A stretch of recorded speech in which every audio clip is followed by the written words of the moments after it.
Sanggar Cerita mempersembahkan serial Sandiwara Radio Babat Tanah Leluhur. Saatnya hampir tiba. Sebentar lagi rasa sakit itu akan tiba. Aku akan menghentikan semedi itu setelah aku mendapatkan tanda-tandanya. Babat Tanah Leluhur,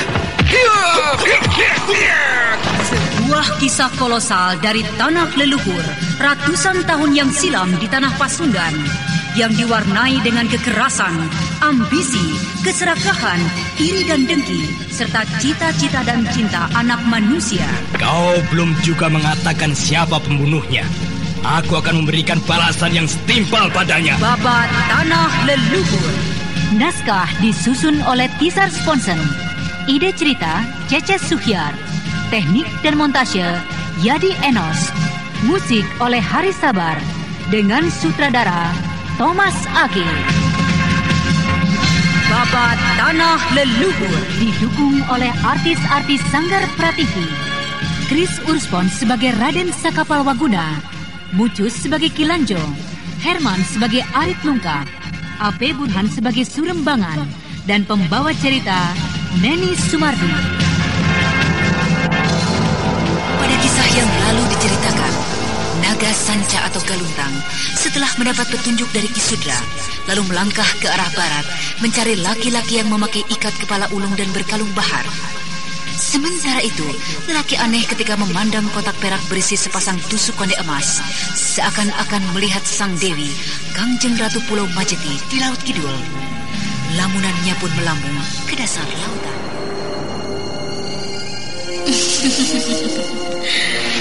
Ayo anak-anak, sebentar lagi kita sampai ke dalam istana. Iya, Sang Dewi. Tunggulah, jangan tergesa-gesa. Nafasku sesak menahan pusaran air ini. Karena kau belum terbiasa, anak muda. Nah, pakailah kalung bahar ini. Tentu kau tidak akan merasakan kesulitan berjalan di dalam air. Tapi, seperti di alam jalan manusia, pakailah ini.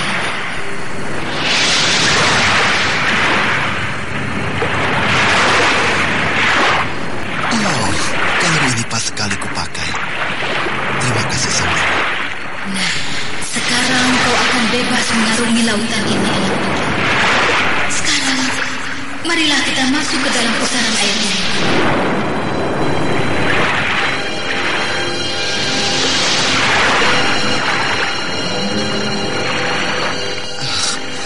Dan setelah 3 tahun berlalu, semuanya telah berubah. Dan ketika saat perpisahan itu, Sang Dewi memandang dengan penuh pengharapan kepada laki-laki muda di hadapannya. Matanya berbinar-binar memandang dada sang lelaki. Nafasnya hangat dan lembut mempesona dan membuat kehangatan di hati mereka berdua. Kanda, tugasmu tanpa berata di dasar lautan telah selesai. Kalau engkau nanti naik ke atas daratan, pasti engkau akan menjadi raja. Dan kuasailah tanah Jawa dengan adil. Ingat-ingat pesanku ini. terima kasih Sang Dewi. Budimu akan kuingat seumur hidupku. Sebagai tanda keperkasaan, pakailah ikat kepala ulung ini yang berwarna hijau pupus, warna yang kusukai. Terimalah ini. Terima kasih Sang Dewi. Dan kalau ada utusanku menyerahkan isyarat dengan tusuk konde emas seperti milikku ini, berarti kau harus menemuiku, Kanda. Baiklah Sang Dewi. Semua pesan-pesanmu akan kuingat dan akan kulaksanakan sebaik-baiknya. Kanda, berat rasanya untuk melepaskan kau naik ke daratan. Sang Dewi, mari kugenggam jari-jari tanganmu supaya kau merasa ringan untuk melepaskan kepergianku ini. Kanda. Sang Dewi.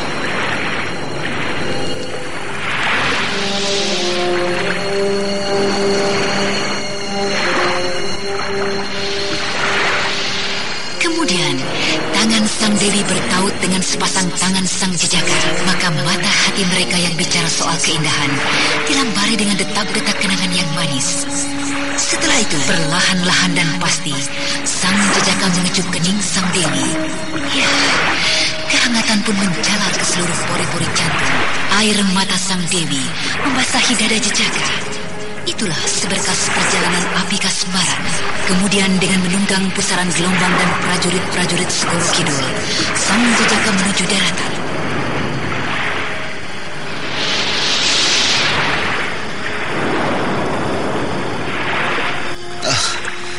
Aku seperti naik seekor kuda.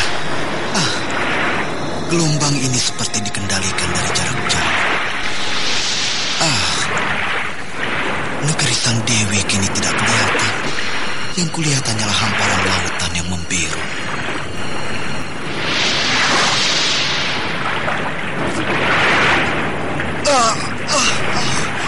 Aku terhempas.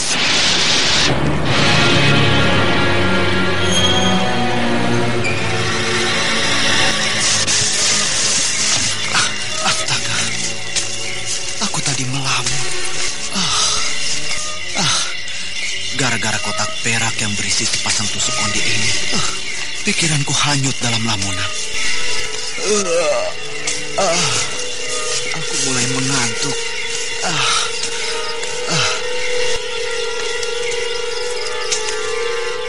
Lamunan lelaki aneh itu buyar setelah merasa lelah oleh kantuk yang menyerangnya. Kemudian ia pun tertidur di bawah pohon bandira atau pohon beringin, sementara binatang hutan keluar mencari mangsanya. Tapi tidak satupun yang berani mengusik lelaki aneh yang mulai lelap tertidur. Kita tinggalkan lelaki aneh yang tidur di bawah pohon hingga datang siang menjemput. Dan kini kita ikuti perjalanan naga sanca atau galuntang, sedang berjalan menuju arah utara menembus hutan belantara di pagi hari yang damai.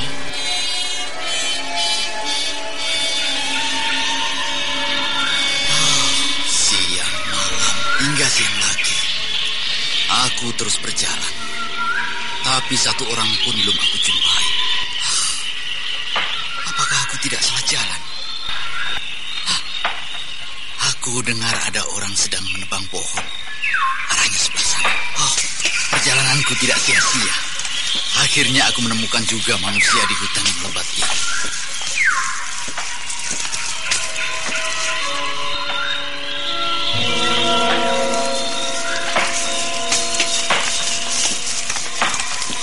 Hai sahabat, berhentilah sebentar.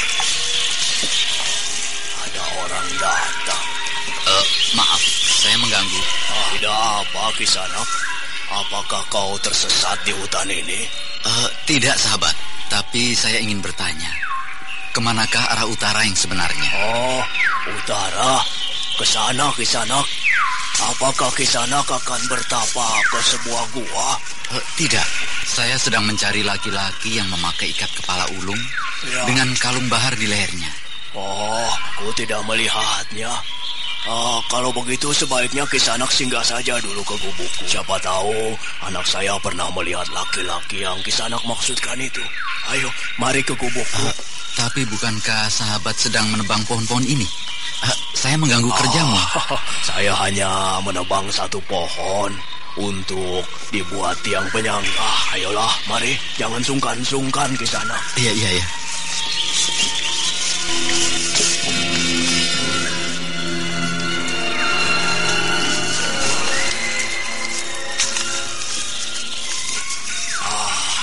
Itulah gubukku. Oh, bagus sekali. Kelihatannya terbuat dari kayu jati. Oh iya, semuanya terbuat dari pohon jati supaya tahan terhadap rayap. Rumah panggung yang sederhana, tapi diukir rapi, seperti sebuah istana kecil. Hanya gubuk kecil Kisanak. Sahabat terlalu merendah. Bukan gubuk, tapi istana kecil. Terima kasih atas pujianmu Kisanak. Kanti, keluarlah. Ada tamu singgah ke rumah kita. Iya, sebentar Ayahanda. Turunlah sebentar. Iya, sebentar.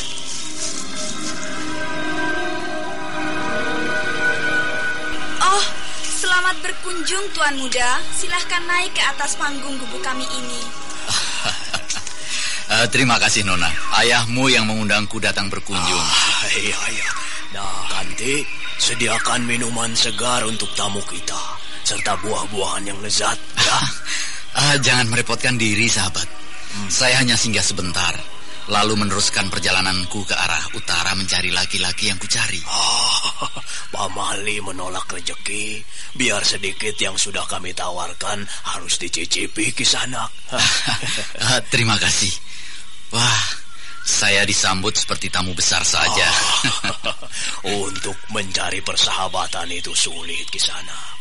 Jadi apa salahnya kalau kita menjalin tali persaudaraan? Tapi sahabat, ya. Perjalanan yang saya tempuh belum sampai pada ujungnya. Percayalah, kalau sudah singgah di sini, pasti kau akan bertemu dengan orang yang dicari. Terima kasih, sahabat tua. Terima kasih kembali. Ya.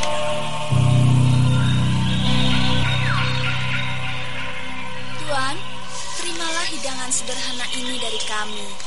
Tuak pelepas dahaga. Maaf, kami tidak mempunyai mangkuk ataupun cangkir. Hanya dengan batok kelapa ini tempat minum yang ada. Suguhan yang diberikan dengan hati tulus akan terasa kenikmatannya. Oh ya, nama saya Galuntang. Nama saya Nimas Kanti. Nama itu mengingatkan saya akan putri dari Galunggung. Kalian berdua cepat sekali akrab, Galuntang, Kanti. Aku senang melihatnya. Perlu kau ketahui, namaku Wangsa, Galuntang. Maaf, seharusnya saya memperkenalkan dulu kepadamu, Kisanak. Anak-anak muda memang selalu ingin cepat mencapai tujuannya. Aku maklum itu. Sekarang istirahatlah dulu. Setelah itu kau boleh bertanya tentang orang yang kau cari itu kepada Kanti. Ya. Terima kasih, sahabat. Ya. Silahkan, Tuan Galuntang. Mari diminum. Terima kasih. Perempuan di depanku ini cantiknya melebihi Kanjeng Ratu. Kenapa dadaku tiba-tiba saja berdebar keras? Mata dan bibir itu sungguh memikat. Tapi aku tidak boleh mempunyai api kasmaran dengan makhluk manusia. Dadaku sesak.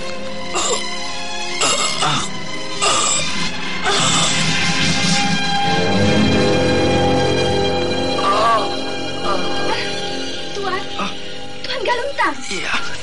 Celaka. Dia jatuh dan tidak sadarkan diri. Kanti, cepat kau bantu aku untuk mengangkat tubuh laki-laki ini. Ayo. Baik, Ayah. Baik, Ayah. Letakkan di atas balai-balai itu. Ya. Apa sebenarnya yang telah terjadi dengan dirinya? Mengapa tiba-tiba saja jadi seperti ini? Ayah? Ya. Apa yang harus kita lakukan? Kasihan sekali laki-laki ini. Entahlah, Kanti. Aku juga tidak tahu harus berbuat apa terhadap orang ini. Jangan hanya diam begitu, Ayah. Cobalah lakukan sesuatu. Apa saja. Ayah mungkin dapat mencoba sesuatu untuk menyadarkan dia. Cobalah mengurut punggung dan sekitar dadanya. Iya. Baiklah. Aku akan mencobanya.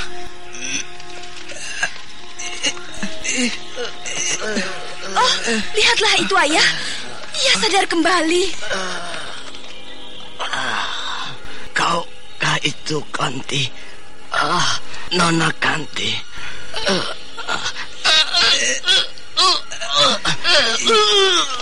Ampun. Ada apakah dengan dirimu, anak muda?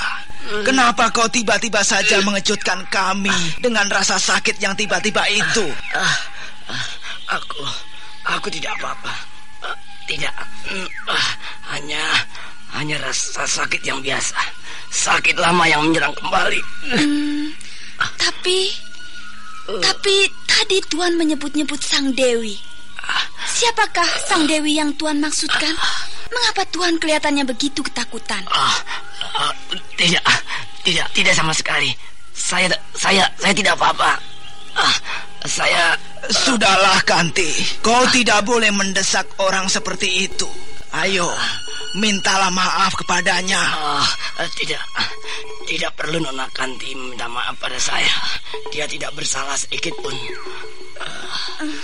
Sebenarnya, ada apakah Tuan kelihatannya begitu ketakutan? Dan kini Tuan tidak lagi berani memandang wajah saya. Tuan kelihatannya ketakutan melihat wajah saya. Kanti! Ya, maaf Ayah. Maafkan saya Tuan Galuntang. Maafkanlah akan semua kelancangan anakku, anak muda. Tidak apa, Kakang Wangsa. Biarlah, saya permisi saja. Hei, sedemikian tergesanya kah? Ada apa, Adi Galuntang? Apakah anakku Kanti telah menyinggungmu terlalu jauh? Tidak Kakang Wangsa. Maafkan saya. Terima kasih atas semua penyambutan dan keramah tamahan kalian. Permisi.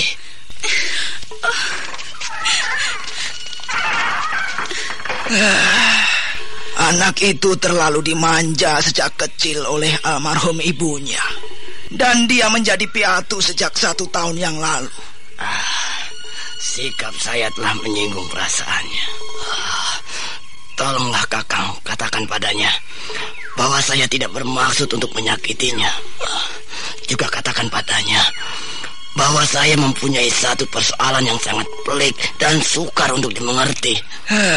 Apa maksudmu, Adi Galuntang? Kau tidak akan mungkin dapat mengerti, Kakang Wangsa.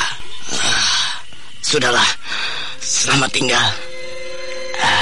Saya akan meneruskan perjalanan untuk mencari pemuda dengan ikat kepala ulung itu.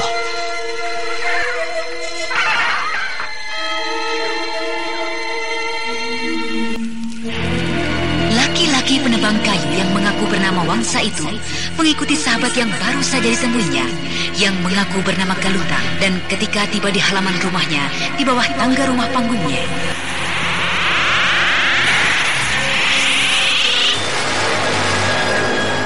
oh, Dewata Agung, Galuntang menghilang. Oh, Dewata, apa itu? Seekor naga. Oh, seekor naga besar. Iya, pastilah itu seekor naga. Oh, aneh sekali. Apakah semua yang kulihat ini benar adanya? Hei, Kanti, kemari, cepat Kanti. Oh, naga itu menghilang. Aneh benar. Ya, benar-benar aneh. Ada apa? Ayah memanggilku? Aneh. Benar-benar aneh. Ada apa, Ayah? Ayah? Kau Kanti. Duduklah anakku Kanti. Ada apakah, Ayah? Sikap Ayah kelihatannya begitu aneh. Dan di manakah laki-laki itu? Justru itulah yang akan kubicarakan denganmu, Kanti. Tentang laki-laki itu. Entah keberuntungan atau satu malapetaka atau kesialan yang akan kita alami. Ada apa, Ayah? Laki-laki yang mengaku bernama Galuntang pamit kepadaku. Aku mengikutinya sampai ke depan pintu tangga itu. Lalu belum lagi aku sempat mengikutinya, ia telah merosot turun dengan cepatnya. Dan tepat di bawah pohon randu. Ya, pohon randu yang tak jauh dari halaman rumah ini. Dia menghilang. Hah? Menghilang? Ya. Menghilang? Ya, menghilang dengan begitu saja. Dan belum lagi hilang rasa terkejutku. Tiba-tiba di bawah pohon randu itu muncul dengan begitu saja seekor naga. Ya, seekor naga. Seakan-akan naga itu muncul dari dalam bumi. Ayah berkata sungguh? Ataukah Ayah hanya termakan oleh lamunan tentang keanehan sikap Galuntang? Entahlah, Kanti. Yang jelas, aku telah melihatnya. Dan aku telah menggigit keras lidahku. hingga masih terasa sakit sampai sekarang. Aku telah melihatnya. Ya, aku telah melihatnya. Sudahlah, lupakan saja Galuntang. Saya yakin dia adalah orang baik, siapapun dia adanya. Iya, dia adalah orang yang baik. Biarlah, aku akan mengurus kembali kayu-kayu yang baru kudapatkan. Sebagian akan kujual ke kota dan sebagian lain untuk keperluan kita di sini, Kanti. Jaga diri baik-baik, Ayah. Iya, aku pergi, Kanti.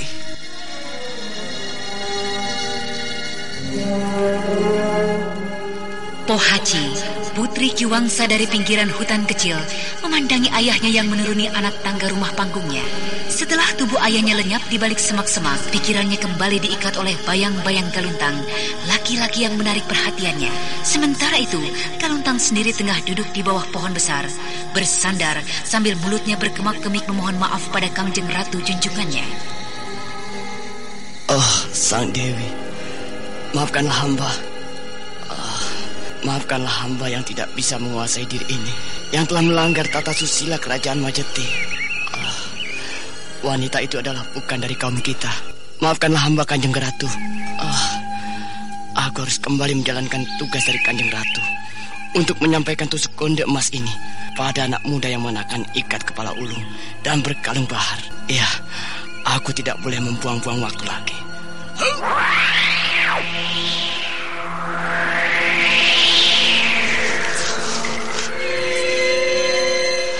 Ikat kepala ulung.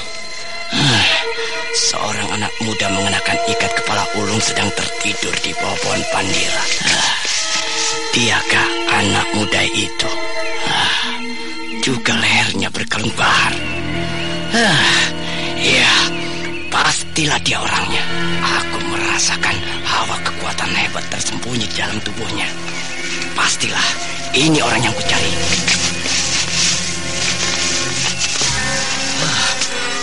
Apakah aku bangunkan saja anak muda ini? Atau ku biarkan saja hingga ia terbangun? Biarlah, akan kutunggu saja hingga ia terbangun dari sini. Inikah laki-laki yang telah membuat gundah hati Sang Dewi? Pantas.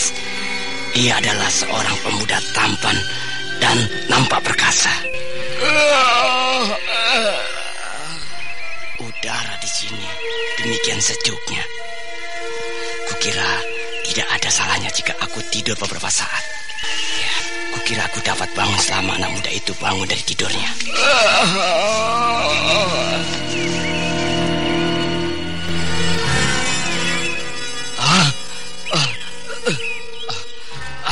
Di manakah anak muda itu? Wah, celaka. Rupanya dia telah lebih dahulu bangun dan meninggalkan tempat ini. Oh, itu dia. Aku dapat melihatnya. Dia sudah berada jauh di ujung jalan setapak hutan ini. Aku akan mengejarnya. Hei, anak muda, tunggu.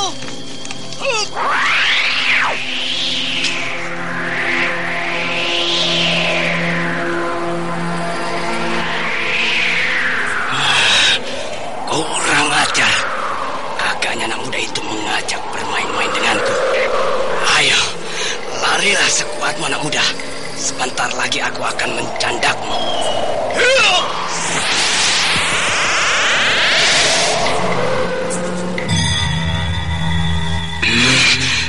Kurang ajar. Kemana lagi larinya anak muda itu? Tadi kulihat ia menghilang di balik semak-semak ini. Aneh. Tapi aku merasakan anak muda itu berada di sekitar tempat ini. Kurang ajar itu dia. Itu jadi sana. Rupanya ia lenyapkan bentuknya. Benar-benar hebat anak muda itu. Aku harus berubah diri kembali menjadi Galuntang dan bicara dengannya.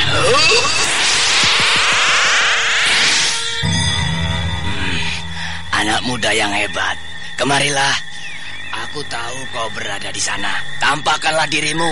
Berbincang di alammu lebih baik daripada di alamku. Ayo, tampakkanlah dirimu.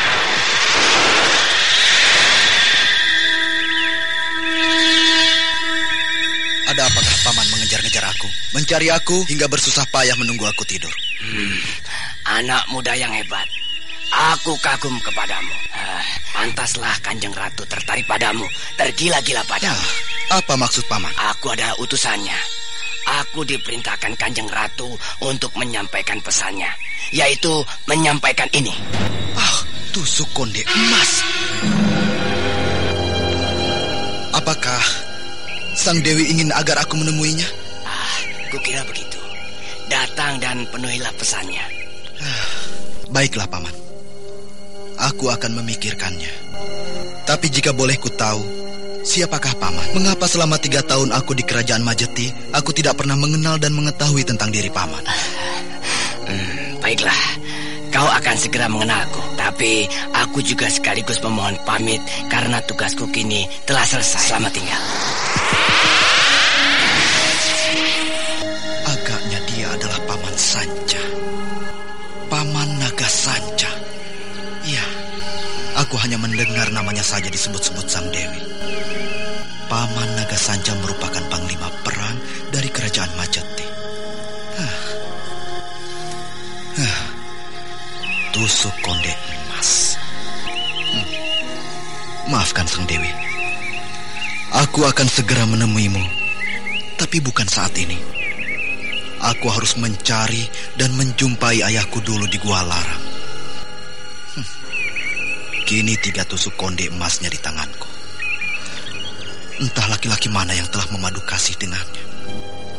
Sebaiknya aku tinggalkan saja tempat ini dan meneruskan kembali perjalananku ke Gua Larang.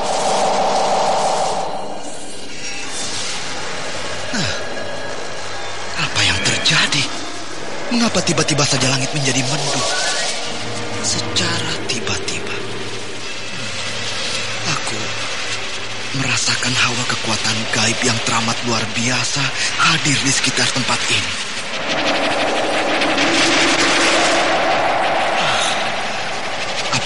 Apakah Sang Dewi datang menemuiku? Biarlah, aku akan menghadapinya. Aku mencintainya, tapi bukan berarti aku harus mengorbankan urusan besarku mencari Prabu Sana. Apa itu di sana? Kenapa kau tidak ingin menemuiku, Kanda? Kau datang menemuiku, Sang Dewi? Aku menginginkan kau menemuiku. Datang ke tempatku, agar kita dapat berbincang sebagaimana biasa kita lakukan di istanaku. Maafkan aku, Sang Dewi. Aku menghormatimu. Aku mencintaimu. Tapi, bukankah kau telah mengerti akan tujuan dari perjalananku ini? Maafkan aku, Kanda. Aku begitu rindu denganmu. Perpisahan yang baru beberapa hari telah membuatku gundah, resah dan gelisah. Dengarlah janjiku, Sang Dewi. Jika aku berhasil menemui ayahku dan mendapatkan kembali Galuh, aku akan membuat sebuah puri kecil di dalam istanaku. Dan di tempat itu, kau akan dapat berbuat sebagaimana di istanamu. Aku akan membuat tempat itu tidak berbeda dengan suasana istana Majeti. Akan tetapi sementara ini, biarlah pertemuan kita hanya pada setiap malam bulan purnama, sebagaimana yang telah kita sepakati. Ya, baiklah, Kanda. Kau akan dengan segera mendapatkan yang kau inginkan. Dan kita akan dapat dengan segera bertemu setiap hari, setiap saat. Ya, jika begitu, pergilah. Laksanakanlah semua tujuan dan cita-citamu, dan juga cita-cita kita. Selamat tinggal. Tunggu dulu, Sang Dewi. Ada sesuatu yang ingin kubicarakan denganmu. Ada apakah, Kanda? Ini. Apakah kau mengenal kotak ini, Sang Dewi?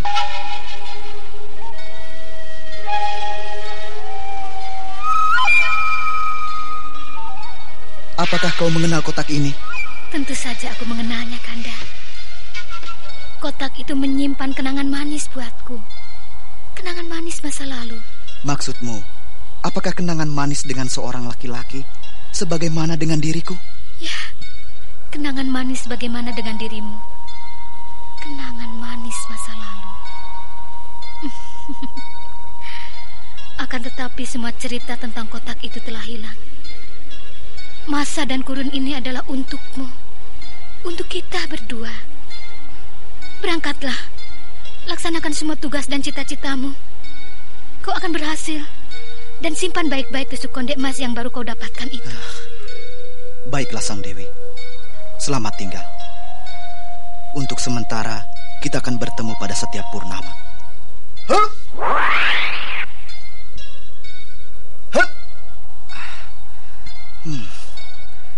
Jika saja aku sudah mengetahui dengan pasti, tentu akan dapat mempercepat perjalananku sesukaku mau. Tapi aku tidak tahu di mana letak gua larang itu dengan pasti. Aku akan terus bertanya pada setiap desa dan kota yang kujumpai. Betapa saktinya Sang Dewi. Ia mampu menemuiku seketika ketika aku bermaksud menunda perintahnya. Tusuk konde ini. Di mana kotak perak yang berisikan sepasang tusuk konde? Aku tidak salah. Aku telah mengembalikan ke dalam kantung baju dalamku. Iya. Pastilah Sang Dewi telah mengambilnya secara gaib. Dan tusuk konde emas yang merupakan pemberiannya yang kuterima dari naga sanca masih berada padaku di kantung ini. Aku akan menyimpan pemberianmu ini, Sang Dewi kekasihku, guruku.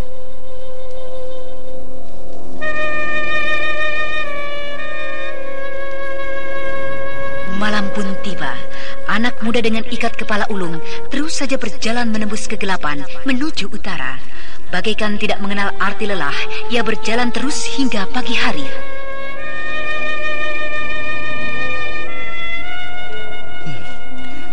Dari petunjuk yang diberikan petani tadi, gua larang sudah tak jauh lagi dari sini. 1 hari perjalanan berkuda ke arah utara. Aku akan mempercepat perjalananku ini.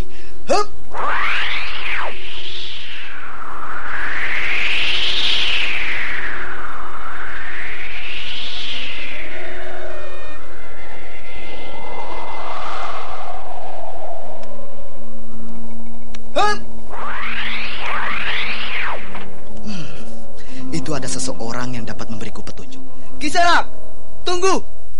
Tunggu sebentar, aku ingin bertanya.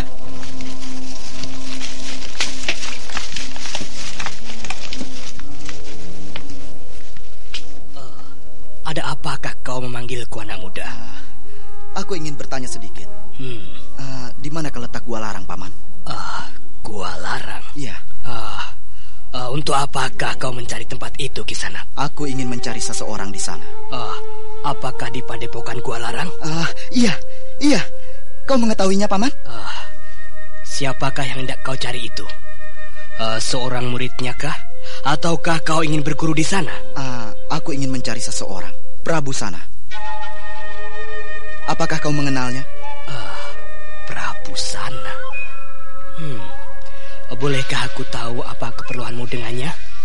Nanti aku akan mengatakannya langsung padanya. Apakah kau dapat menunjukkan di mana Prabu Sana? Atau setidak-tidaknya letak padepokan gua larang? Anak muda, katakanlah keperluanmu. Mungkin aku dapat mempertimbangkan untuk mengantarmu ke sana. Jika tidak, maaf saja, anak muda. Baiklah jika begitu. Biar aku mencarinya sendiri, Paman. Permisi. Hei, tunggu. Tunggu dulu, anak muda. Baiklah. Kau ikutilah aku. Anak muda dengan ikat kepala ulung itu kemudian mengikuti laki-laki yang ditemuinya itu. Mereka berjalan beriringan, menembus belukar dan melalui padang rumput kecil. Akan tetapi, ketika mereka tiba di sebuah daerah berbatu-batu, tanpa diduga-duga, laki-laki yang ditemui anak muda dengan ikat kepala ulung itu berbalik dan menyerangnya.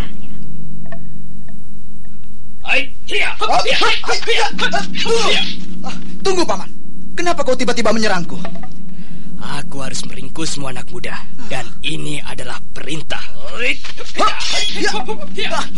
Hei, Paman, berhenti dulu. Jelaskan mengapa kau menyerangku. Apa salahku? Dan siapa sesungguhnya yang memerintahmu? Tunggu, Paman, tunggu. Semua akan menjadi jelas nanti jika kau telah kuringkus.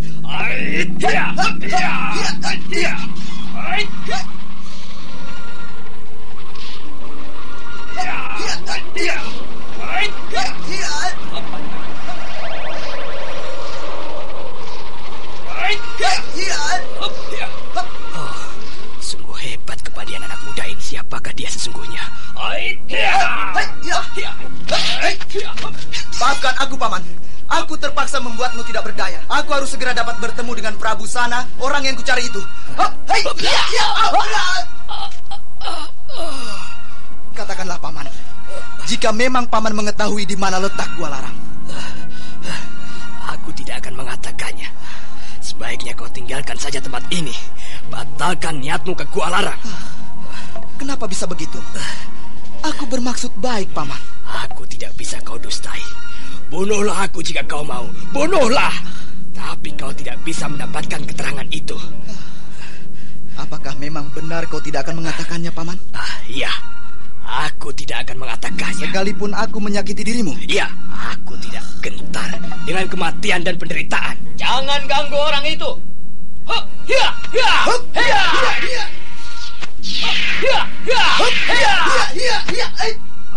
Iya. Tangkaplah anak muda itu, Seta. Dialah orangnya yang kita cari, Seta. Jangan khawatir, Paman. Hebat sekali kepandaian orang ini. Siapakah dia ini sesungguhnya? Semua seranganku kandas dibuatnya. Siapakah anak muda ini?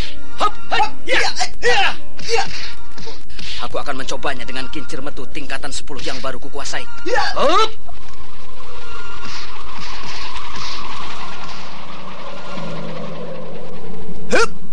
Aku harus berhati-hati menghadapi lawanku kali ini. Jagalah seranganku ini, anak muda.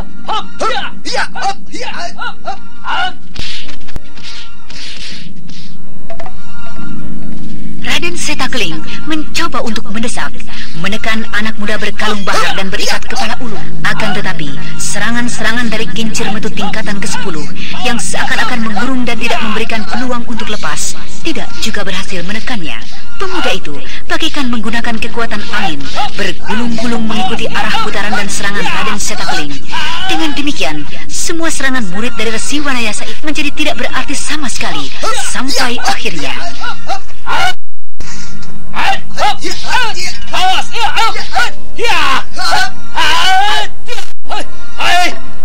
Jangan hanya mengelak, anak muda. Ayo tunjukkanlah kehebatan seranganmu. Baik, berhati-hatilah.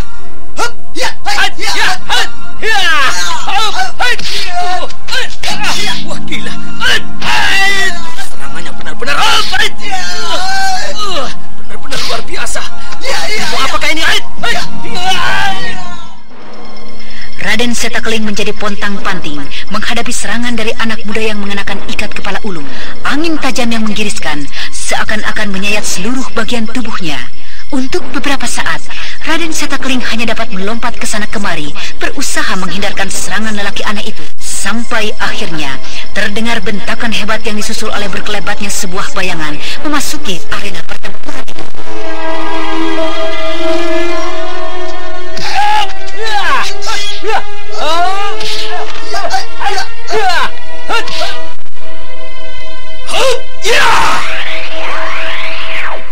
Oh, kau Adisaka, berhati-hatilah. Orang ini berbahaya sekali. Jangan khawatir, aku akan mencoba menghadapinya. Ayolah, sobat muda. Hendak kulihat sampai di mana kehebatanmu hingga berani datang menyantroni Gua Larang. Jadi ini adalah Gua Larang. Aku telah tiba di tempat yang kutuju. Iya, kau telah tiba di tempat yang kau tuju. Tapi jangan harap kau akan dapat berbuat semena-mena, berbuat semaumu di tempatku ini. Baiklah, kita berbicara nanti saja. Sekarang aku ingin melepaskan rasa penasaranku terhadap seranganmu tadi. Serangan yang cukup membuat dadaku bergetar. Nah, bersiaplah. Aku akan menyerangmu.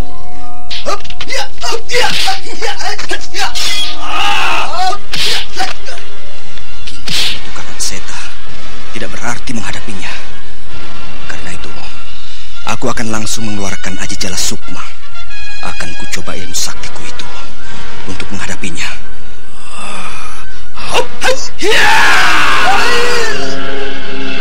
Dengan kecepatan yang hampir tak dapat diikuti oleh mata, Raden Sakapalwaguna kemudian berputar mengelilingi lawannya beberapa kali dan kemudian berhenti sesaat memandangi lawannya yang kini tengah berkutat dengan sesuatu yang tidak nampak.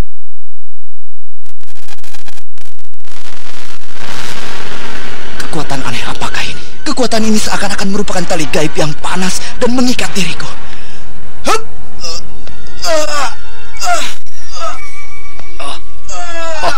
Hebat sekali kau Adisaka. Jala Sukmamu berhasil membuatnya tidak berdaya. Tidak, Kakang Seta.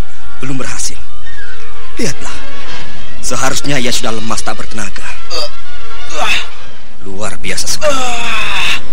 Jala Sukmaku lepas. Kepandaianmu hebat sekali.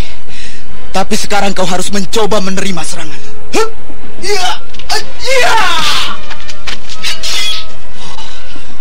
Luar biasa sekali. Siapakah anak muda ini? Serangan-serangannya tak dapat lagi kuhadapi. Adisaka, biarlah ku bantu kau. Biarlah ku bantu kau, Adisaka. Tunggu. Jangan lakukan itu, Kakang Seta. Mengapa kau menghalangi aku, Adi Dampu Awu? Aku mengenalnya. Oi, berhentilah Adisaka. Berhentilah Adi Sanjaya. Kau Kakang Dampu Awu? Iya, ini aku Adik Sanjaya. Mengapa sampai terjadi keributan di sini? Oh iya, mungkin kau lupa dengan kakangku ini.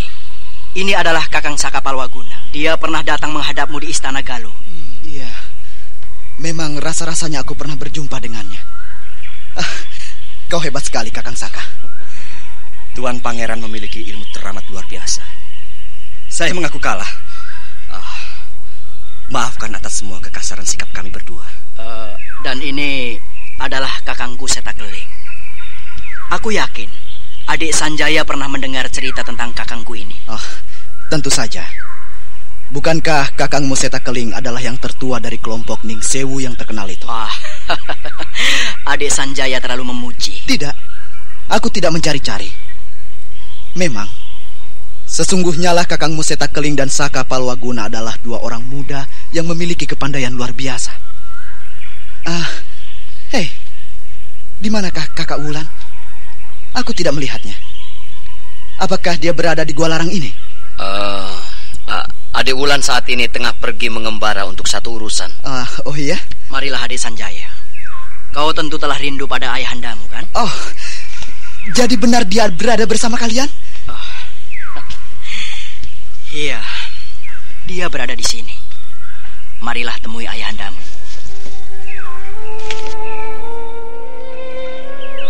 Hormat saya untuk kakek Wanayasa. Iya.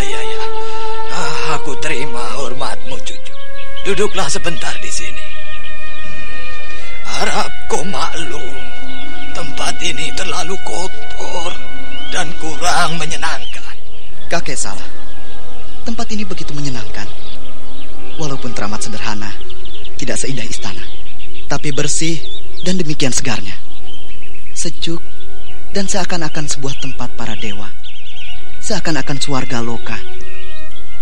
Undak-undak batu yang indah, rerumputan hijau, pohon-pohon bunga serta cemara dewa, juga kolam kecil. Semuanya tidak mungkin dibandingkan dengan keindahan istana. Sejuknya udara yang membungkus kulit tubuh, serta sayup-sayup suara ketukan kayu yang mengiringi doa-doa, benar-benar luar biasa dan melengkapi keindahan tempat ini. Aku menyukainya, Kek. Aku suka tempat ini. Ya. Kau memang anak yang baik. Tapi selama ini kau kemana saja? Mengembara ke tempat yang jauh, Kek. Mencari ilmu untuk bekal saya berdiri tegak di atas bumi Pasundan ini.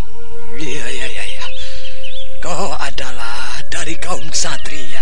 Memang kau pantas untuk berdiri tegak, Cucu. Akan tetapi, berhati-hatilah. Janganlah tengadahkan kepalamu terlalu tinggi. Kau boleh berdiri. Akan tetapi, tunduklah. Lihatlah ke bawah. Kau memang pantas untuk itu. Memang pantas. Nah, itu ayahandamu. Sambutlah dia. Dan jangan terkejut menghadapi kenyataan. Ayahanda, ini aku Sanjaya. Aku menemukan ayahmu dalam keadaan seperti itu di pantai. Ayahanda, ini aku, anakmu Sanjaya. Anakku Sanjaya telah hilang dibawa olehnya. Anakku Sanjaya. Aku akan mencarinya. Aku akan menunggu dia kembali. Sanjaya anakku pasti akan kembali. Sanjaya. Maaf, Kek. Kakang Seta dan juga Kakang Saka dan Kakang Dampu Awu. Dapatkah kalian membiarkan aku berdua bersama dengan ayahandaku? Oh, tentu saja bisa. Marilah kita keluar, Seta, Saka, dan juga kau, Dampu.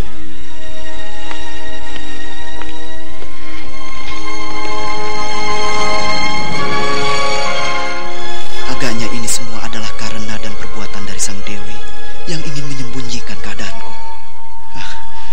Baiklah, aku akan memohon padanya agar memberikan kesembuhan pada ayahanda.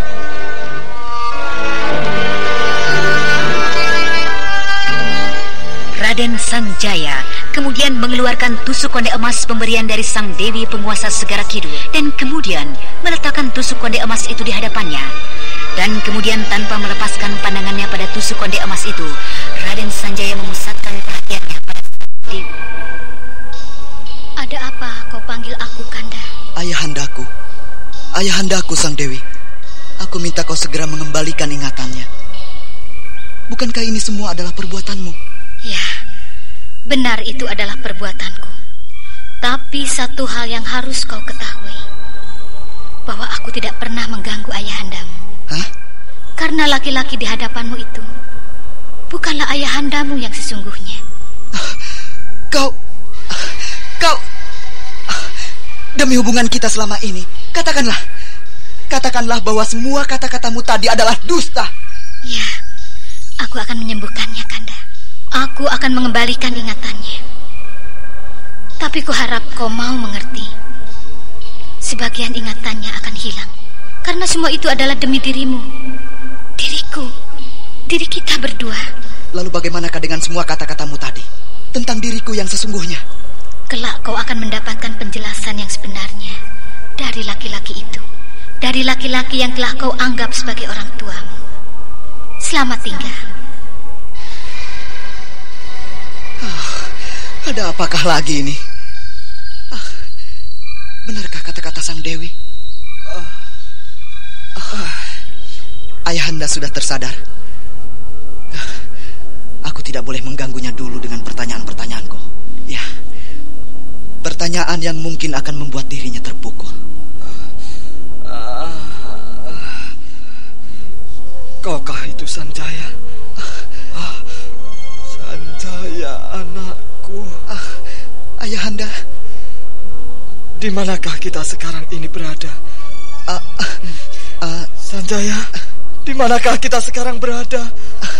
Di Gua Larang, Ayahanda. Di tempat kakek Wanayasa. Paman Wanayasa. Oh, di manakah dia sekarang berada? Tunggulah, Ayahanda. Biar saya akan memanggilkan kakek kemari. Tunggulah. Maafkanlah semua dosa-dosa saya, Paman. Oh, mungkin semua ini terjadi adalah karena sikap saya yang kurang menghormati Paman.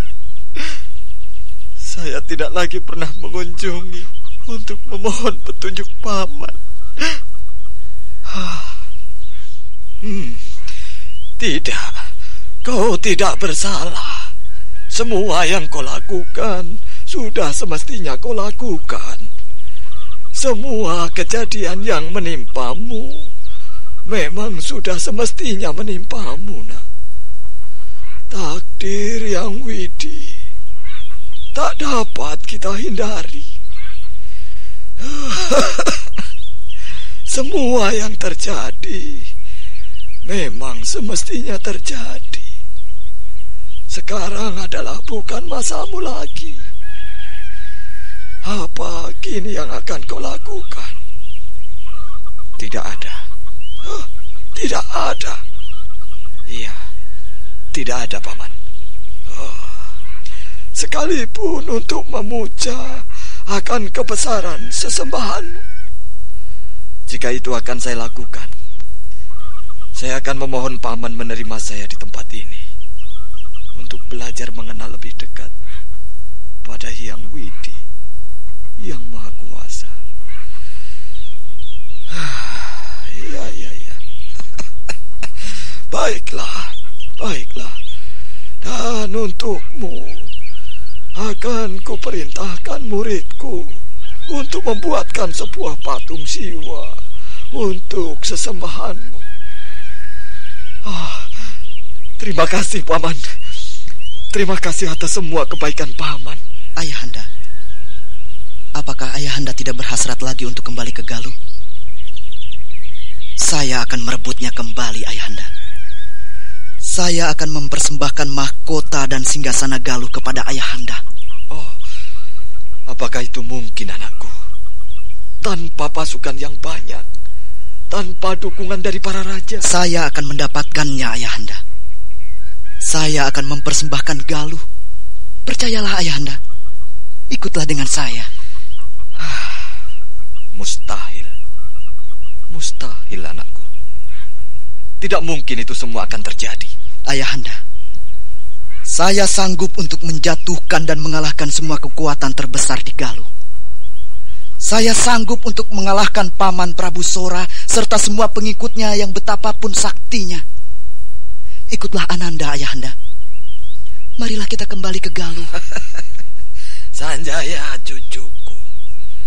Aku mengerti. Kau memiliki ilmu tinggi yang tiada terkira.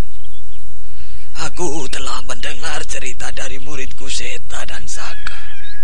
Dan aku juga telah melihat kemampuanmu menyembuhkan ayahandamu yang semula tidak dapat aku sembuhkan.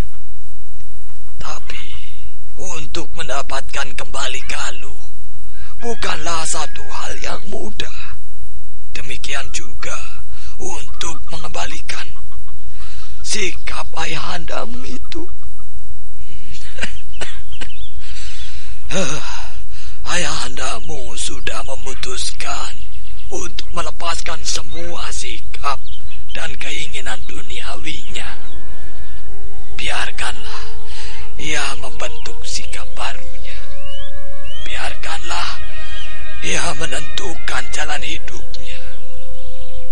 Dan jika kau ingin mempersembahkan Galuh pada ayahandamu, berangkatlah, binalah Galuh jika kau berhasil mendapatkannya. Keberhasilan Galuh di tanganmu kelak adalah persembahan yang tiada ternilai untuknya. Kau masih muda, darah dan jiwamu masih penuh dengan gejolak, penuh dengan kekuatan. Aku tahu kau memiliki kepandaian yang pilih tanding. Tapi berhati-hatilah. Terima kasih atas semua petuah dan petunjuk kakek. Jika begitu, saya mohon diri. Saya pamit untuk berangkat ke Galuh. Kenapa kau begitu tergesa-gesa? Apakah kau tidak ingin bermalam walaupun hanya semalam? Lihatlah itu, senja telah turun. Baiklah, Kek. Saya akan beristirahat hingga pagi hari besok.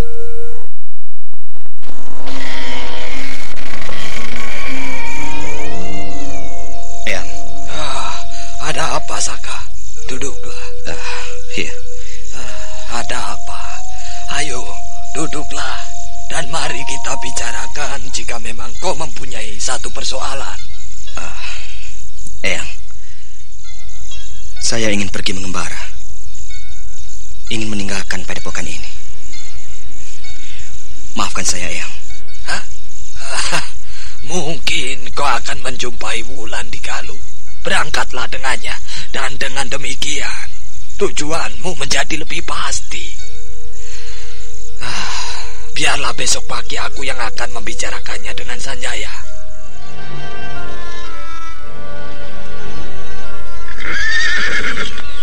Tunggu dulu, Sanjaya. Satu hal yang harus kau ingat. Kau harus datang ke Gunung Wukir setelah kau berhasil mengalahkan Prabu Sora. Gunung Wukir? Untuk apakah Ayahanda? Ingat-ingatlah pesanku itu. Kau harus pergi ke sana dan mencari seseorang di sana. Siapakah dia, Ayahanda? Aku tidak dapat menceritakannya sekarang. Tapi aku juga tidak dapat menutupinya terus-menerus.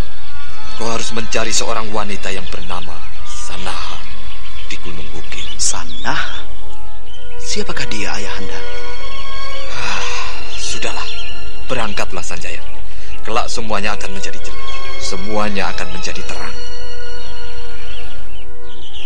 Akan beristirahat saja di dalam pondok. Ayahanda. Sudahlah Sanjaya. Biarkan saja ayahandamu.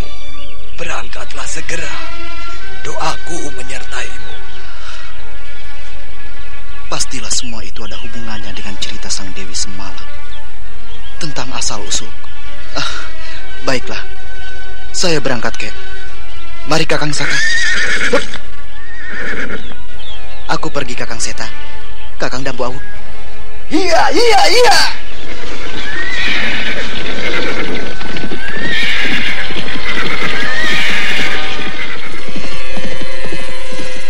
Bagaimana, Raden? Apakah kita istirahat di sini atau meneruskan perjalanan? Lebih bijaksana jika kita beristirahat, Kakang. Kita harus mau menghargai diri kita dengan menjaga baik-baik tubuh dan kesehatan yang diberikan oleh Yang Widi. Marilah kita cari penginapan yang cukup baik, Kakang. Marilah, Raden. Di tengah-tengah keramaian kota, kita akan menemukan tempat itu.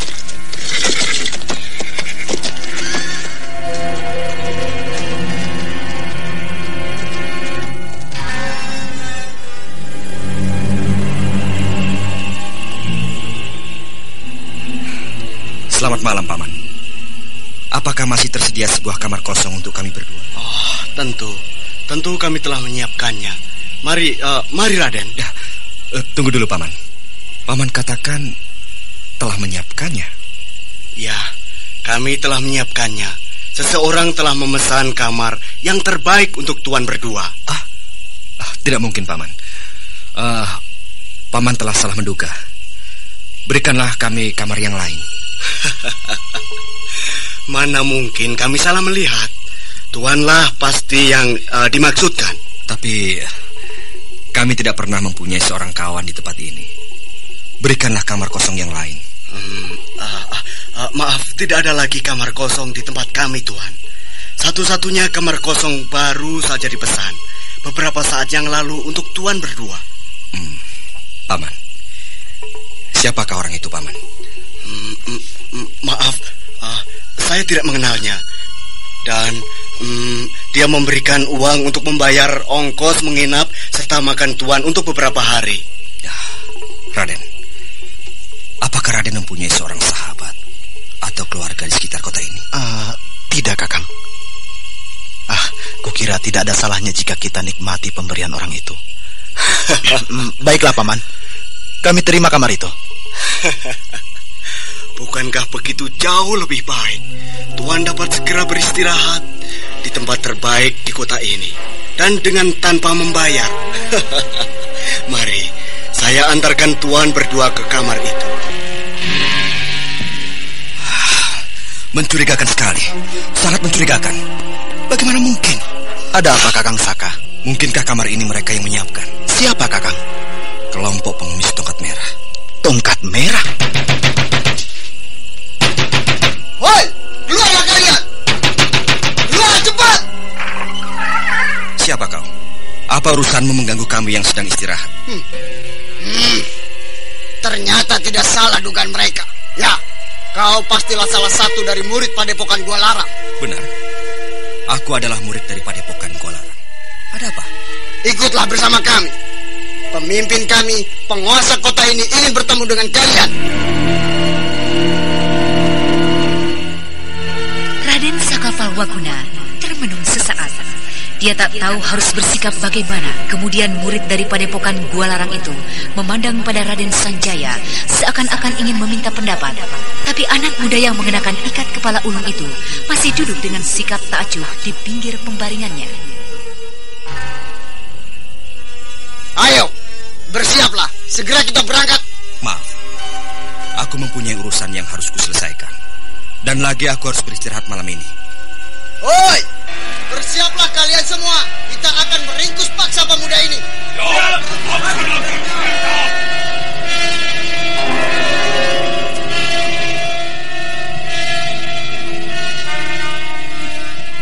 Baiklah, jika kalian ingin memaksakan kehendak kalian, marilah kita ke halaman.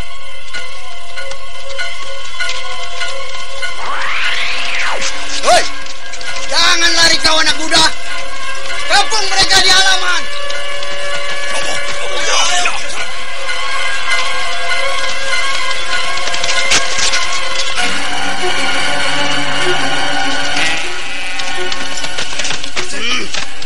Mau kemanakah kau anak muda? Apakah kau takut dan gentar padaku?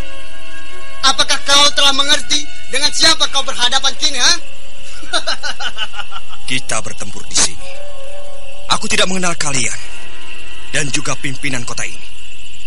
Dan bagaimana kau bisa menduga aku gentar menghadapimu? Dengarlah anak muda. Aku adalah Carak Bandul. Seluruh jago dari ujung timur tanah ini mengenal perguruan. Dengarlah anak muda. Segoro Ireng adalah perguruanku. Aku mendengar Gua Larang adalah sebuah perguruan yang terpandang di sebelah barat tanah ini. Hal mana membuatku menjadi penasaran? Aku datang kemari atas undangan Maharaja Tanah Barat ini, Maharaja Tanah Pasundan, Baginda Prabu Sora. Aku datang ke Tanah Pasundan ini dengan 12 kawanku yang lain. Malam ini akan kulihat sampai di mana kehebatan perguruan Gua Larang. Bersiaplah kau anak muda.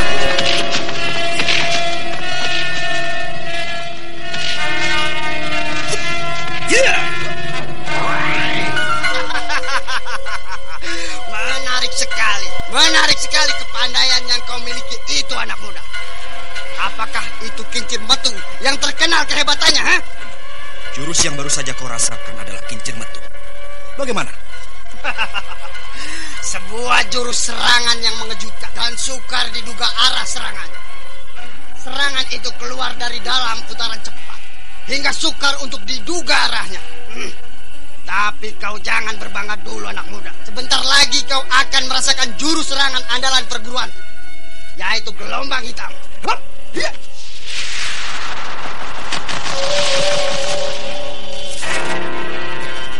Tunggu Raden, biar kami yang menghadapi mereka. Rupanya kau Sembada, pengemis buntung. Perwira ini sangatlah tangguh Raden. Menyingkirlah, biar kami yang menghadapinya. Kita bersama-sama menghadapinya, Paman.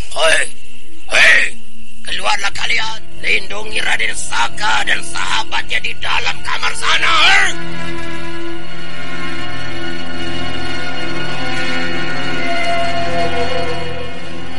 Begitu mendengar perintah dari laki-laki tua yang dipanggil dengan nama Ki Sembada, dari hampir setiap sudut keluar pengemis-pengemis dengan tongkat di tangan mereka. Atap, bawah jendela, serta sekitar halaman telah dipenuhi oleh kelompok pengemis tongkat merah. Dan satu hal yang sangat mencengangkan, seluruh pengemis itu hanya memiliki sebuah tangan.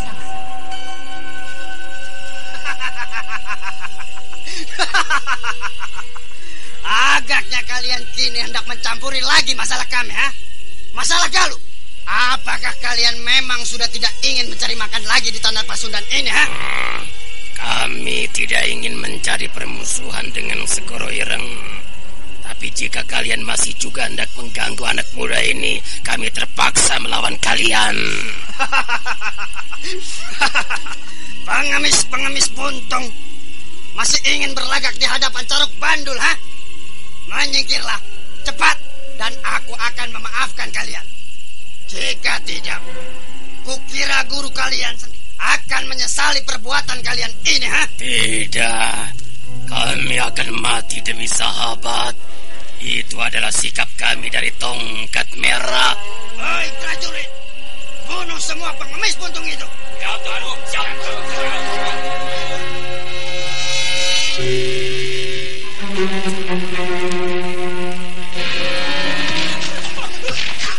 Aku tidak mempunyai waktu lagi. Anak muda itu harus dibawa segera. Siapapun yang merintangi akan dibabat habis.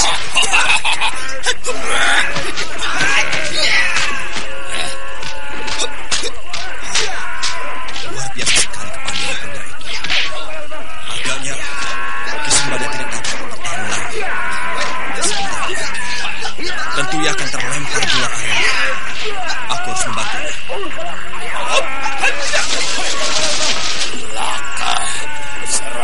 Serangan dari jurus gelombang hitamnya benar-benar luar biasa.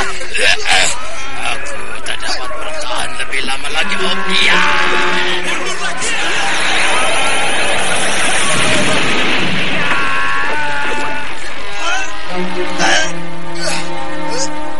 Mundur lagi. Biar saya yang akan menghadapi perwira itu. Iya, berhati-hatilah Raden.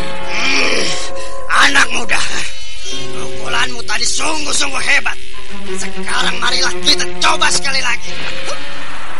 Akan kucoba menghadapinya dengan kincir itu tingkatan ke-7.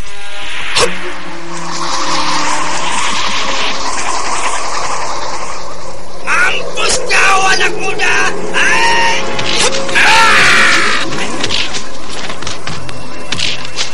Perwira utama dari kota Papayan menyeram Raden Sakapalwaguna bagaikan kesetanan. Pukulan-pukulan menyilang serta tendangan berputar memburu Raden Sakapalwaguna. Raden Sakapalwaguna menjadi semakin kerepotan manakala Ki Carak Bandul melengkapi serangan-serangannya dengan jurus serangan bawah. Raden Saka terpaksa berlompatan ke kiri dan kanan, melenting tinggi ke sana dan sini untuk menghindari serangan Ki Carak yang bagaikan terenggiling menyapu kaki dan selangkangannya.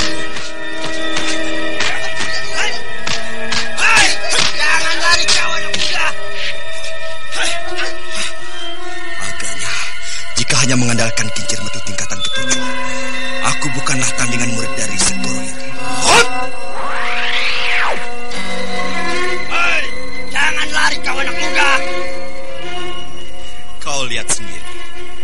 Aku hanya mundur beberapa tombak. Kita akan segera melanjutkan pertarungan kita. Sebenarnya aku tidak ingin membuatmu terluka, tapi sikapmu yang memaksa aku justru yang membuatmu menderita. Bersiaplah.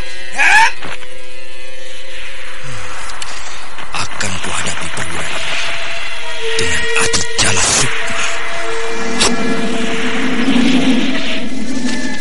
Jagalah seranganku ini anak muda. Hai,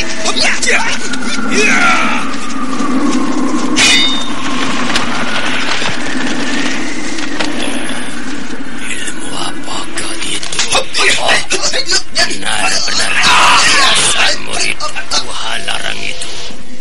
Gelombang hitam kini jadi tiada arti. Dari Ki Carak Bandul menjadi semakin lemah. Aneh, seakan-akan ada kekuatan yang mengikatnya. Lepaskan orangku itu anak muda.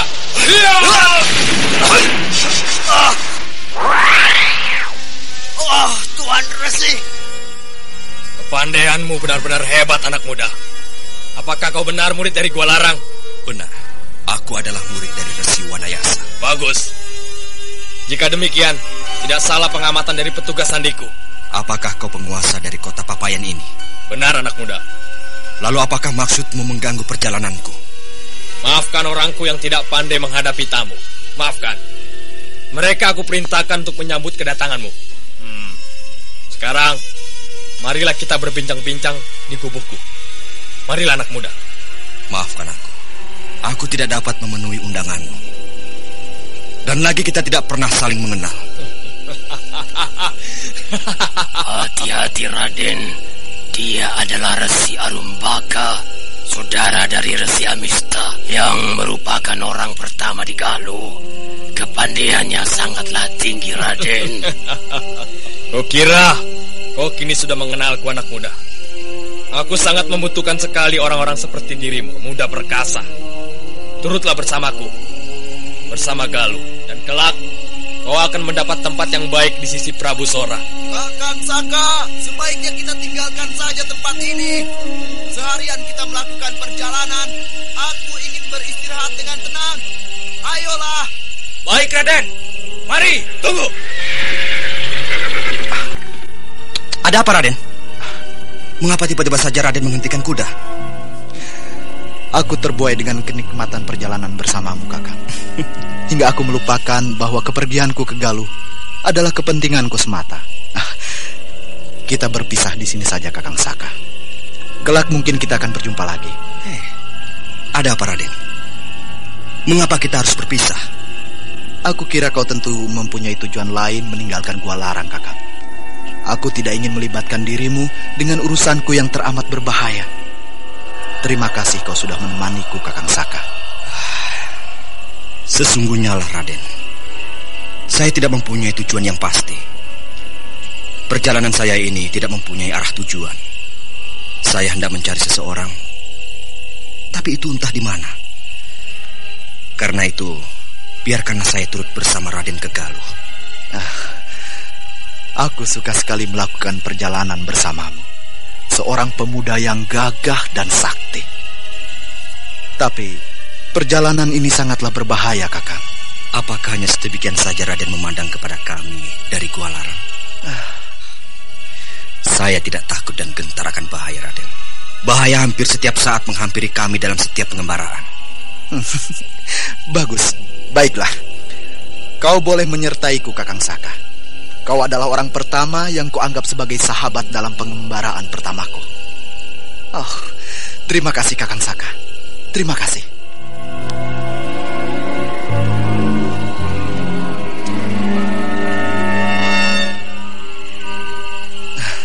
Marilah, Kakang. Kita lanjutkan perjalanan kita kembali. Kita beristirahat di kota raja sebelum kita menemui Prabu Sora. Tapi apakah nanti yang akan Raden perbuat di sana? Apa yang akan Raden lakukan dengan Prabu Sora? Tidak ada yang akan kuperbuat kecuali meminta kembali Galuh, Kakang. Apakah Raden sudah menyadari apa yang akan terjadi sesungguhnya? Tentu saja, Kakang. Galuh akan kembali ke tanganku. Raden, kau begitu percaya diri. Semoga Dewata Agung mengabulkan semua cita-cita besarmu. Marilah kita lanjutkan perjalanan kita, Kakang. Iya. Saat menjelang fajar, keduanya tiba di pinggiran kota raja. Dan keduanya beristirahat di sebuah kuil siwa di pinggiran sebuah sungai kecil. Mereka tertidur di samping kuil hingga matahari menjadi semakin tinggi dan panasnya menerobos dedaunan dan menyengat kulit.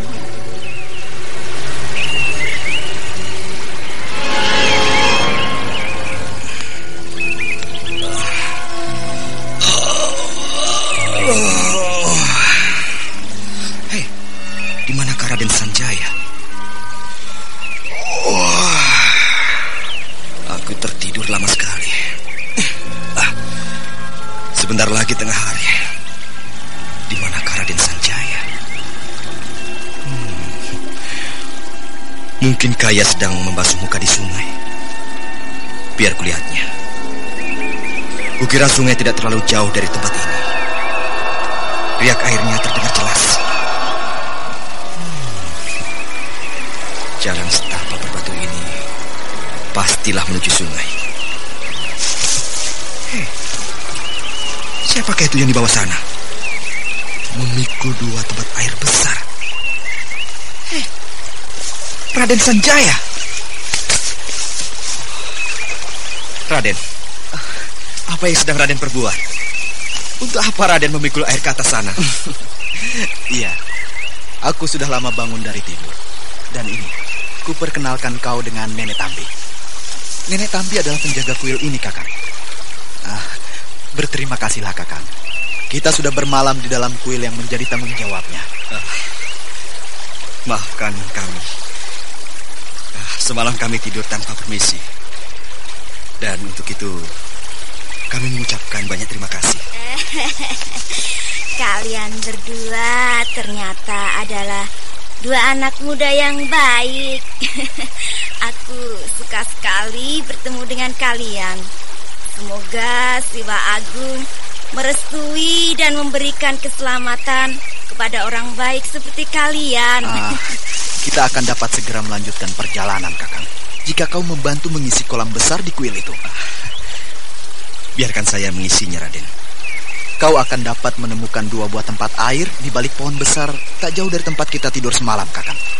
Ayolah, kita penuhi kolam kuil itu, Kakang. Baik, Raden. Baik.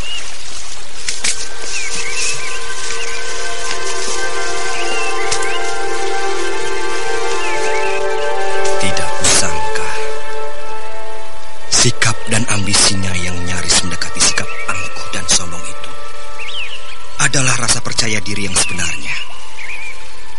Hatinya yang sesungguhnya penuh dengan welas asih, tidak sungkan dan ragu untuk menyingsingkan lengan baju dan menolong rakyat yang lemah. Benar-benar suatu sikap Raja Binatara. Sikap seorang raja yang welas asih mendekati sikap dewa. Tidak akan percuma aku mengorbankan nyawa untuk manusia utama seperti dirinya. Setelah beristirahat cukup, tepat tengah hari, keduanya memacu kuda mereka memasuki gerbang kota Raja Galuh. Sementara itu di Istana Galuh. Ada apa kau datang menghadapku, Amista? Apakah ada sesuatu yang penting untuk kau laporkan? Benar, tuanku. Baru-baru ini di kerajaan Sokawarni terjadi suatu keributan. Sokawarni, Ranggabanu, ada apa di sana? Munculnya seorang pemuda yang mencari dan menanyakan nama Prabu Sana. Sana? Ya. Apakah kau tidak salah? Nama itu ku dengar kembali. Nama itu muncul kembali. Demikianlah yang sesungguhnya terjadi, tuanku. Aku tidak mau mendengar nama itu lagi. Siapakah pemuda itu? Siapakah yang mencari dan menyebut-nyebut nama itu? Nama Sana? Mereka semua tidak mengerti. Tapi jelas, ciri-ciri dari pemuda itu mengenakan ikat kepala ulung dan berkalung bahar. Aku tidak mau mendengar seorang pun mengucapkan nama itu, Amista. Kau perintahkan pada seluruh prajurit untuk membunuh siapa saja yang berani menyebut-nyebut nama itu. Aku tidak ingin mendengar nama itu disebut-sebut lagi. Kenapa tuanku menjadi demikian cemasnya? Apakah tuanku menjadi khawatir dan takut dengan cerita itu? Lupakanlah cerita itu. Sokawarni tidaklah sama dengan Galuh. Di sini hadir 13 tokoh dari Sukoro Ireng yang tuanku telah ketahui kehebatannya. Dan juga apakah tuanku tidak lagi memandang hamba Resi Amista? Dan apakah tuanku juga lupa siapa sebenarnya tuanku ini? Ada apakah tuanku Prabu Sora? Iya. Iya. Kau benar, Amista. Kau benar.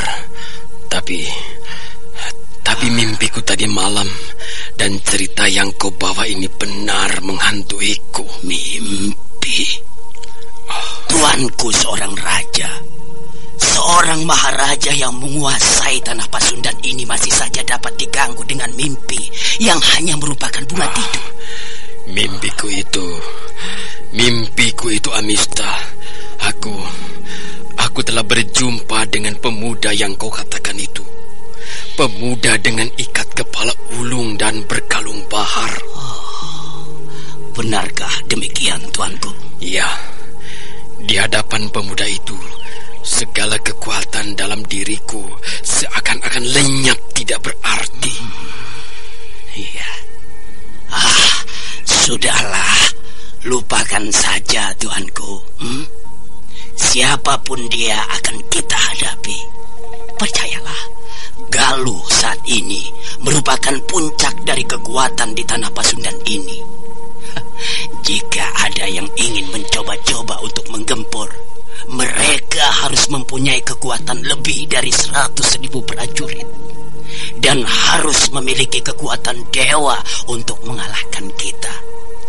Aji Banyu Cakrabuana, Aji 5 Bayang-Bayang, dan 13 tokoh dari Segoro Iram. Apakah itu benar? Aku belum merasa bahwa Galuh merupakan puncak kekuatan di tanah Pasundan ini. 11 kerajaan kecil berada di bawah kekuasaan kita.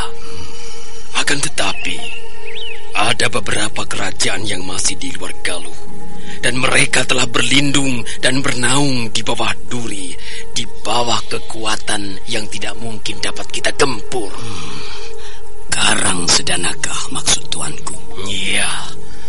Anak setan itu dengan kekuatan yang tidak mungkin kita tembus berada di Karang Sedana. Tuanku telah salah mengambil sikap. Karang Sedana sesungguhnya bukan merupakan duri. Kekuatan itu tidak dapat dimanfaatkan, tidak dapat digunakan oleh anak itu dengan sesuka hatinya. Hamba pernah menyiksa anak itu hingga setengah mati, tetapi kekuatan itu tidak juga menampakkan diri. Kekuatan itu akan muncul manakala ia sendiri ingin muncul. Itulah Amista. Aku tidak berani mempertaruhkan prajurit dan orang-orangku menghadapi kekuatan yang tidak dapat kuhitung dengan pasti. Persetan Kawali, Kencana Wungu telah berlindung di bawah Karang Sedana. Jika telah sepenuhnya Indra Prasta pindah ke Galuh, kita akan menjadi semakin kuat. Bayangkanlah Sang Prabu, 80.000 prajurit kita akan bertebaran di sekitar kota raja. Percayalah, Suralaya pun akan berpikir 10 kali untuk menyerang kita.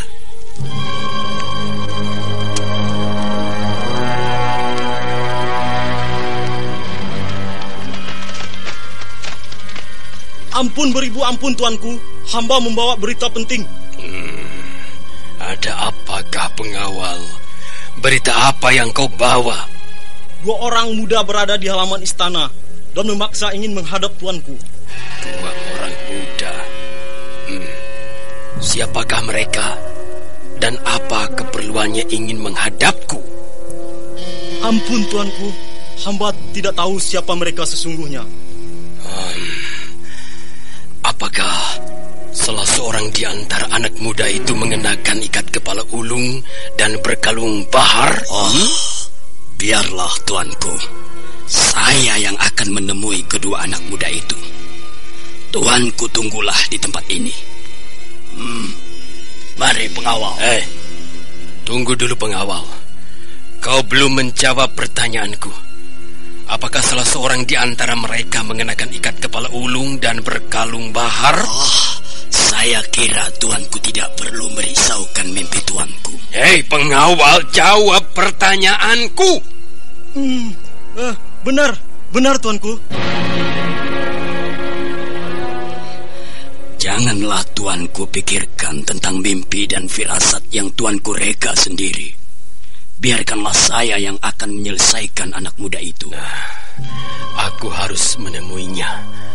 Aku akan mendengar apa mau anak itu dariku. Mari Amista.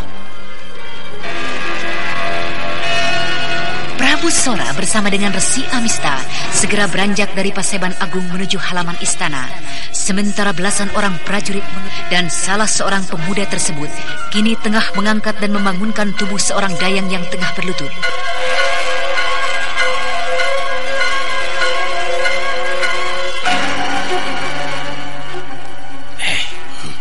Siapakah anak muda itu, Amista?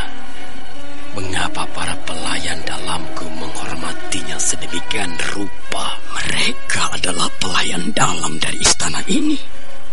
Dan hamba rasa anak muda itu mempunyai hubungan erat dengan istana Galuh ini.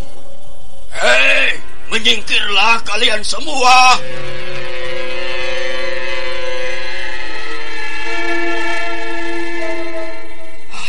Siapakah kalian ini, anak muda? Apakah keperluan kalian datang dan mencari sang Prabu? Apakah Paman sudah tidak mengenali saya lagi? Sudah jauhkah saya berubah? Jadi kaulah anak muda yang berikat kepala ulung dan berkalung bahar itu? Benar, Paman. Saya adalah Sanjaya, putra mahkota Galuh. Saya datang kemari untuk meminta kebijaksanaan Paman untuk memberikan apa yang telah menjadi hak saya. Sebegitu mudahnya kah? Apakah sebenarnya yang kau minta, anak muda? Kau kini bukan lagi seorang putra mahkota.